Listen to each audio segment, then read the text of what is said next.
빌딩 공부할 땐 에이트 빌딩. 네, 안녕하세요 여러분. 오늘은 저희가 또 여러분들이 가장 관심을 많이 갖고 계신 신도시 특집으로 돌아왔습니다. 제가 나와 있는 곳은 동탄 2 신도시입니다. 정확하게 작년 6월에 저희가 와서 촬영을 했었는데요. 만 1년여가 지난 현재 시점에서는 그 당시에 저희가 동탄역 일대 상권 및 이 아파트 단지 사이에 있는 상권들이 공실은 또 생기지 않았는지, 혹은 공실이었던 곳이 다른 임차 업종들이 입점을 하진 않았는지, 이런 변화된 모습들을 한번 살펴보도록 하고요. 그리고 동탄 2 신도시의 개발 호재들 어떻게 얼만큼 진행이 되고 있는지도 한번 간단하게 살펴보고 아파트 가격에 대해서도 소개해드리도록 하겠습니다. 그럼 가보시죠. 네, 우선 현재 동탄 2 신도시에 진행 중인 개발 호재들 몇 가지를 좀 다시 한번 정리를 해보도록 하겠습니다. 가장 관심을 많이 받고 있는 것이 이제 GTX A 노선과 경부고속도로 지하화를 통한 복합 환승센터가 만들어지는 부분인데요. 사실상 중장기 사업이기 때문에 아직 1년여 만에 어떤 가시적인 것들을 볼 수 있는 상황은 아니었습니다. 그리고 제가 가장 관심을 많이 갖고 있는 바로 제 뒤에 나와 있죠. 네, 바로 롯데백화점입니다. 판교의 현대백화점이 오픈 당시에 수도권에서 가장 큰 규모가 아닌가 얘기가 됐었는데, 그 현대백화점보다도 더 큰 규모로 완성이 됐습니다. 저희가 내부에 들어가서 둘러봤는데요. 동탄에 거주하시는 분들일 뿐만 아니고 그 인근에 있는 외부에서도 충분히 찾아올 만한 백화점이라고 생각이 됩니다. 추가로 편의시설이라고 할 수 있는 대형 마트가 들어왔는데요. 롯데백화점을 기준으로 해서 조금 더 남측으로 내려가면 한 블록 정도 아래에 이마트 트레이더스가 아주 크게 입점을 했습니다. 해당 이마트 트레이더스 매출이 엄청나다고 하고요. 많은 분들이 찾아와서 소비를 한다고 합니다. 외부에서도 여러 이제 유입 인구를 끌어당기는 요소로 작용을 하기 때문에 앞으로도 이 동탄 신도시 또 상권들에 어떻게 영향을 미치는지는 지켜보면 좋을 것 같습니다.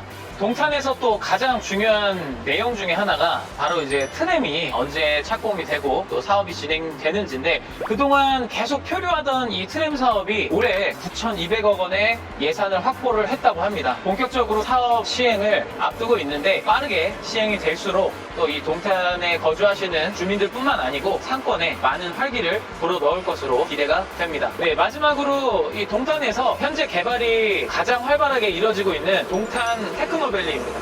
판교 테크노밸리보다 규모가 훨씬 크기 때문에 이 지역이 개발이 완성이 되고 많은 기업들이 입주를 하게 된다면, 제가 늘 말씀드린 것처럼 신도시의 기능 중 가장 핵심 기능인 자급자족의 기능을 갖춤으로써 이 도시만으로 자급자족이 충분히 이루어지는 신도시가 되지 않을까 생각이 됩니다. 또 현재 시장 분위기는 어떤지, 그리고 또 향후에는 어떻게 될지 한번 주변을 돌아보면서 말씀을 드리도록 하겠습니다. 네, 저희는 지금 롯데백화점 맞은편에 처음 이제 촬영을 시작했던 위치에서 이동을 해서 상가가 있는 쪽으로 넘어왔는데요.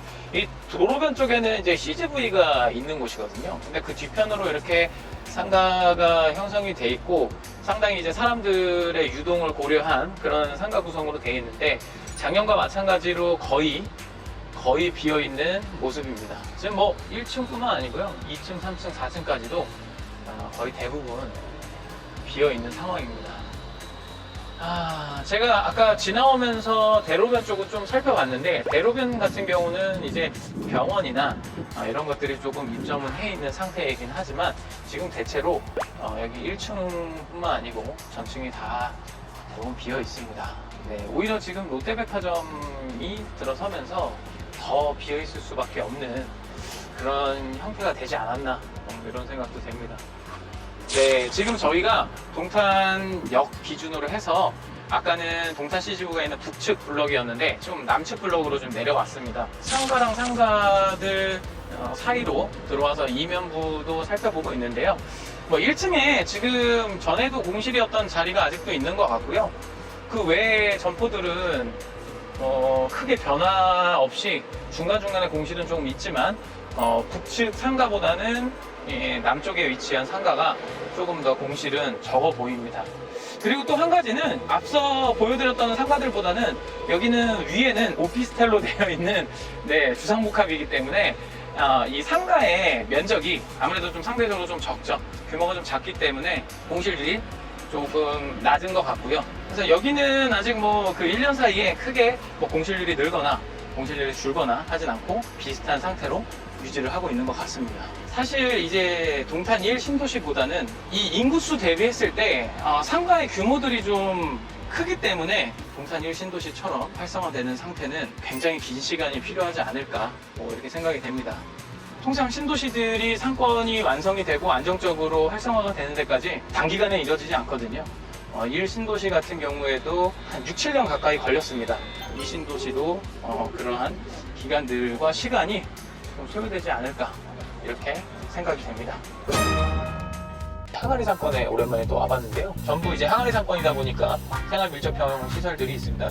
공실 없이 아직도 잘 운영이 되고 있는 것 같습니다. 그 레이크 꼬모 상가 바로 맞은편에 또 레이크 꼬모처럼 주상복합 형태로 개발 중이던 상가들이 있습니다. 지금 오른쪽에는 스타벅스가 수정을 하네요. 5번째 스타벅스가 되겠군. 2신도시 안에서. 동탄 2신도시의 지난 1년간 아파트 가격이 어떻게 흘러가고 있는지 간단하게 소개를 해드리도록 하겠습니다.